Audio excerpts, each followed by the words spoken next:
Trails fans, the end is nigh. Why did they say nigh in the old days? Near was a word back then too. Just say the end is near. Who are you trying to impress? Hey, it's just the gems. I'm Brandon, and it's happening. The Trails series is finally coming to an end. I mean, it was always going to come to an end, but it's actually happening. We're starting to learn little bits and pieces about the final arc of the Trails series, but we're not quite there yet. Let's talk about it. So Kondo, President Kondo of Falcom fame, has said recently in a live stream financial report thing that they are in the process now of mapping out the final arc of the Trails series. So they are writing the end. They are finally coming up to this conclusion that they've been building to for, 20 years. Ridiculous. It's been crazy. Now, as always, as a Trails fan, you have to keep in mind, President Kondo sometimes gets a little bit ahead of himself. He might get excited and say things are happening and maybe plans haven't fully been finalized yet, and so things change and people are like, you can't trust a word that Kondo says. I don't think it's as bad as that. I think he is not trying to mislead anyone. I think he's just hyped about the project. I think it's kind of his baby. He loves it, and he's very excited to tell us little bits that he can tell us about it. But just keep in mind, you may need to take a grain of salt with this. Plans can change, always, of course. So they say they're slowly making their way through the scenario of the final arc. And that tells us one important thing, which is that after this Calvard arc is done, we will be entering the final arc, the end. Now, as for the specifics that they've been able to tell us about this final arc, they haven't really told us any. No specifics, except that they know where the arc is going to take place, but they haven't nailed down who the protagonist is going to be yet. They did specifically say, and I think this feels like a no-brainer to me, but they do say that they really want Estelle and Joshua to make an appearance. Honestly, I would personally hope that it's more than an appearance. In my perfect world, in my best case scenario, I would love to have Estelle return as the protagonist. I know that's not likely. She's popular, but I don't think that that's likely to happen. It would make a ton of sense narratively.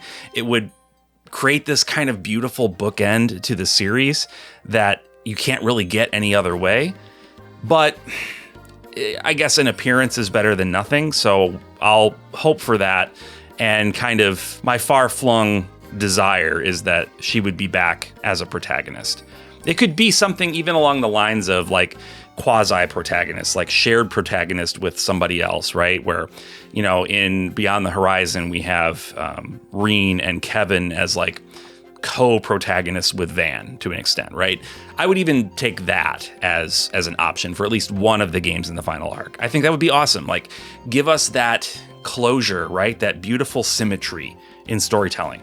I don't know. I think that would be brilliant. I would love that. What do you think? Let me know in the comments if you think that having Estelle and Joshua back as the protagonists of the final arc would be great. I understand there's probably a lot of reasons why they shouldn't be, or why they couldn't be even, depending on where they're taking the story. But I don't know. I think it would be really cool. But more than Estelle and Joshua, I feel like all of the protagonists need to show up in the final arc, right? In some way, in some fashion. They all have a really strong connection to the overall story. I've said this before, but I'm not the biggest Lloyd fan. He's a little too lawful good for my tastes. But I do think that as a protagonist, a significant protagonist in the series, he also deserves to show up in the end, just because of how much he's contributed to the story. So make him, another quasi-protagonist with Estelle and Joshua. Give him a route, an arc through this final chapter of the series. Anyway, speculating about protagonists aside, if we were to have another character be the protagonist that we haven't had as a character yet, if it was somebody that we've met, I would be rooting for Major Amelia from Beyond the Horizon. Well, she's in all the Calvard games technically, but I think that she would be a really fun main character. It would be awesome if they would like kind of upgrade her to not just playable character, but like protagonist. But anyway, that's just some random thoughts about this protagonist issue in the final arc. They talked a little bit more about some of their current plans, and I want to touch on those as well because I think they're pertinent to, keeping in mind like the things that we're going to be anticipating in the next few years. So they're finishing up Trails in the Sky second chapter right now, and the plan after that is to go all in on developing Trails Beyond the Horizon 2. Now they've said, and this is like, I think this is blowing a lot of people's minds that have read this, they are not 100% sure that Trails Beyond the Horizon 2 will be the end of the Calvert arc. Like, they've committed to Horizon 2 being Van's final starring role, right? They've said that, like, explicitly, that this is Van's last protagonist game. Doesn't mean that he won't be in other games, but it does mean that he will not be the main character of games going forward. But I guess if they wanted to do another game in the Calvert arc, if they're not able to wrap it up in Horizon 2, they could do something similar to Trails in the Sky third chapter, right? Where you have Kevin step in as the protagonist, and it's sort of wrapping up loose ends and laying the groundwork for what's to come. I think a Sky third type of game would be perfect to end Calvert, just like Trails into Reverie was sort of the wrap up to both the Cold Steel and the Crossbell games, right? Honestly though, and this goes back to my major criticism about Trails Beyond the Horizon, I think that if they improve the pacing in Horizon 2, I bet that they could wrap it up in just this last game. Like the pacing in Beyond the Horizon was so bad. It is like maybe I love it. It's like, it's an A+ game to me, but the pacing in it was so bad. It's probably the worst paced Trails game. And Trails is like, and that might be an exaggeration, it's among the worst paced Trails games. And this is a series that is like not known for its great pacing, right? So if they could give it pacing similar to Trails into Reverie, which I think has the best pacing of any Trails game. It's like got great pacing just for games in general. I think it moves at such a quick pace, and like the action keeps ramping up and everything leads into the next thing in such a brilliant way. Reverie was like, when I played that, I was like, oh, is this how it's going to be from now on? Did they finally learn the lessons about pacing from the Cold Steel games, which were so slowly paced? And honestly, all of them are pretty slowly paced. But no, they did not learn that lesson. That was a one-off weird aberration in the series. But I still love it, and I still think that would serve the final game in the Calvert arc well. Now, even if they don't do that in Horizon 2, maybe they could give us another like quick-paced wrap-up game like Reverie or Sky the Third. Fingers crossed. In general, they as a company, Falcom as a company, feels like their development is speeding up because now they have this engine that they've built. So they don't have to worry about like waiting for one team to get done with something before like the narrative team can start working, or vice versa, right? Like they're able to kind of work in parallel with each other. So games, I think, are going much more quickly for them. Like they said that Trails in the Sky first chapter, the remake, took them 3 years to make, but for the first 2 years of development, it was just a very small team that was spearheading that. And it wasn't until the final year that they brought everybody on board to really crank it out and get it done. So I think if they had the entire team firing on all engines for the whole time, they could crank out one of these games in a year to 18 months. And that's crazy, right? For the length that these games are, the depth of them, to be able to crank these games out that fast is insane. And they are just such an efficient developer. They had previously, I believe, they had previously announced that they had 69 development people on staff, which I think is very nice. But they've upped that to around 80 now. So they are building the team out. And the people that work there are very much in the same mindset, right? They are aligned with each other on development because their development process is so different than basically every other company. They are very good at doing games the way they do games. That's not perfect. I'm not saying that Falcom can do no wrong. I think in my reviews of Falcom games, even though I gush about them to no end, I think I do present plenty of things about them that I think are suboptimal, right? So it's not that they're perfect, it's just that like they are so good at doing the things that they do in the way that they do them that, yeah, I mean, they're able to crank these games out, and I think they're going to be able to go even faster now, which is crazy. But, of course, as they're going towards the end of the series, they've also started over, and they're creating remakes. So they're having to mix in the development of these old games, basically remakes of these old games. So probably what we're going to see is switching off year to year, new entry in the series, remake, new entry, remake. And in a way, I think that's good, even though I'm excited to kind of see where the series goes. It'll be good to like slow the pace down a little bit of, not the pace of the games, because I really want those to speed up, but just the release pace a little bit, like give us some breathing room.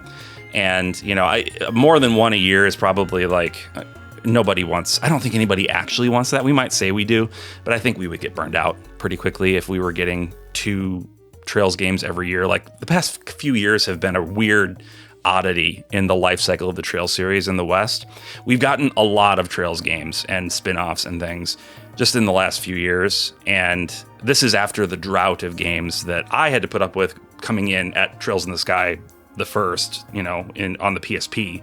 Like there were long stretches of time in between even the next game. So we are very blessed as Trails fans now in the West, but I think having remakes thrown in the mix will be good because if they're anywhere near as good as Trails in the Sky First Chapter remake, then those are some friggin' great games, and we're going to be able to experience all of those. And B, because it will pad out the pacing of these new entries coming out so that we anticipate them a little more and I think appreciate them a little more when they come out. They've said that they hope/plan to do remakes at least through the Crossbell games. Now, that's where I've heard everybody that talks about Trails remakes stop. They're like, they need to at least do the Crossbell games, right? And it does sound like that, you know, Falcom agrees. They want to at least do through the Crossbell games. But to me, the key is at least, because I really think all of the Cold Steel games and Reverie should also be remade. And I've talked about this before on this channel, like doing full-on remakes of every game in the series up until Daybreak, putting them all on this engine that they've built, right? Like using this new engine and giving us the action combat as an option for, you know, field battles and whatnot. The refined, you know, turn-based system. Give us all these things on all of these games, because otherwise what you're going to have is you're going to have the Sky arc, the Crossbell arc, and the Daybreak / future final arc completely different, and then this weird Cold Steel arc right in the middle that is different and like noticeably worse in every way from at least a gameplay perspective, right? Regardless of how you feel about the story. Now, I do think that it would be in the best interests of Falcom and us for them to redo the Cold Steel games and bring it down to 2. Like, let's condense Cold Steel 1 and 2 into one game. Let's condense Cold Steel 3 and 4 into one game. I'm not saying we need to cut a bunch of stuff out. These can be long games, that's fine.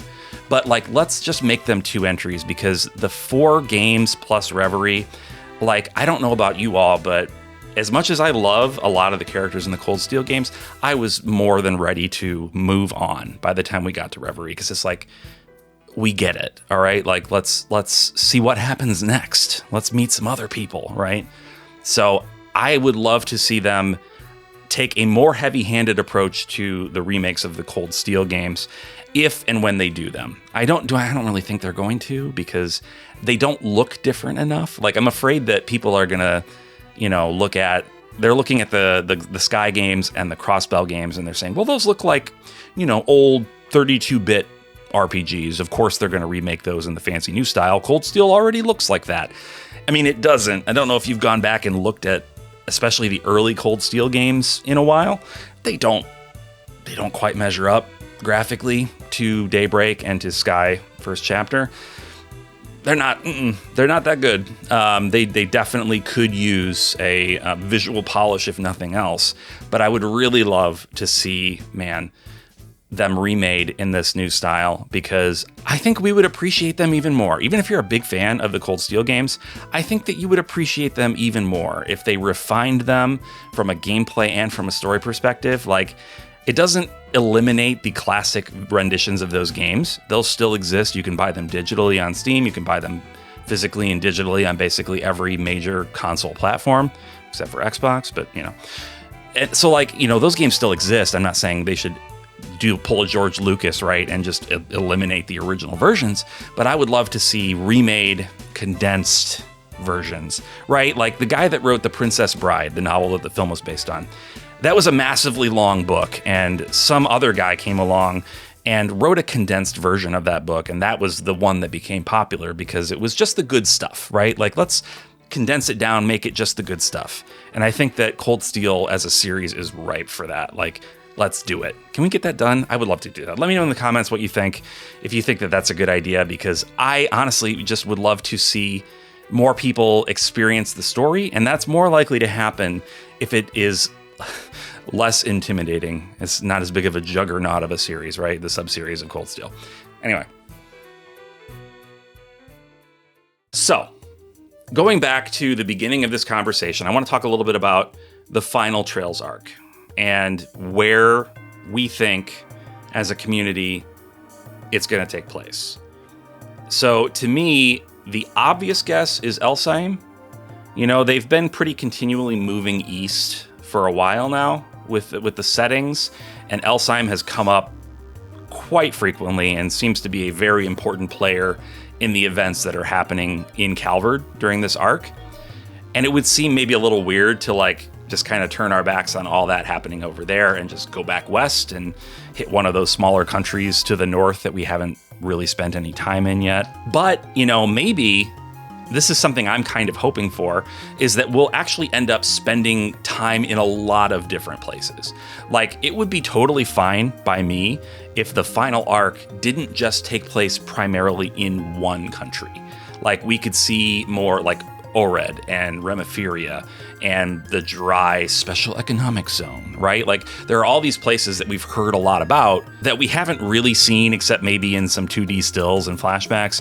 We could maybe see Northumbria in a format that isn't that weird Cold Steel anime. I think that would be fantastic. I would love to be able to explore more of Northumbria as a player, right? Now, going east, I don't think that they should avoid going east, and Elfsheim should definitely be a place that we visit. Because I think we also need to see the desertification, right? They've been talking for several games now about how the world's scientists have been studying how the continent is turning into a desert, moving from the east to the west. And so this land is just shrinking as time goes on, and everything is turning into a lifeless desert. So we need to spend some time there. Like, that's a key world mystery that we can't just gloss over. So I'm sure we'll go east and we will see that. But what do you think? I would love to hear your thoughts, your predictions, theories on the final arc of the Trails series. Where are we going to be? Who's going to be with us? Which characters are going to return? Which characters are going to die? Because I feel like they haven't killed a ton of people in this series. They have killed some, some people have died, but they've been really hesitant, I think, to kill a lot of people. And I think it's because they want to keep them available to bring them back at some point, especially if they're fan favorites. But if the series is coming to an end, I think a lot of that inclination goes away. So we might be seeing some significant character deaths. So which characters do you think are going to bite the dust before the end of this series? Let me know all that down in the comments. Let's have a theory party down there. I really want to know your theories. If you are sensitive to spoilers, like I don't think we've really spoiled anything in this video, but you may want to avoid the comments if you haven't caught up with the games, if you haven't played Beyond the Horizon yet. We're going to be talking about some heavy endgame stuff down there. But, if you have and you have theories and want to contribute, please do. I would love to hear what you think. I'm just so thrilled to be able to theorize on the internet now with people about the Trails games, because for so long, I wasn't playing any of the fan subtitled games. So there were people out there who knew what happened in Beyond the Horizon that I didn't know. I hadn't played it yet. So now that I've played it and I'm caught up and we know as much as the Japanese players do and all that, I'm so thrilled to be able to finally talk about this stuff. So let's do it. Let's talk about it. That's it. Thanks for watching. I hope that you will check out more of my videos while you're here. I really appreciate it. And if you like what I do, if you wouldn't mind subscribing, it really helps the channel out a ton. Also, I have a podcast called the JRPG Pursuit. And if you are a Trails fan, very soon, this week, as I'm recording this right now, this week we will be recording a podcast with some special guests. We're going to be talking in depth about Trails Beyond the Horizon. It's going to be a full-on Trails Beyond the Horizon spoiler cast. So I will link that, of course, when it comes out. I'll link it on YouTube. I'll link it on my socials. I'll put the socials here somewhere so you can follow me on Twitter, X, whatever, Blue Sky. Wherever you want to follow me, come follow me. Let's chat. Thanks again for watching, for being awesome. And until next time, bye-bye.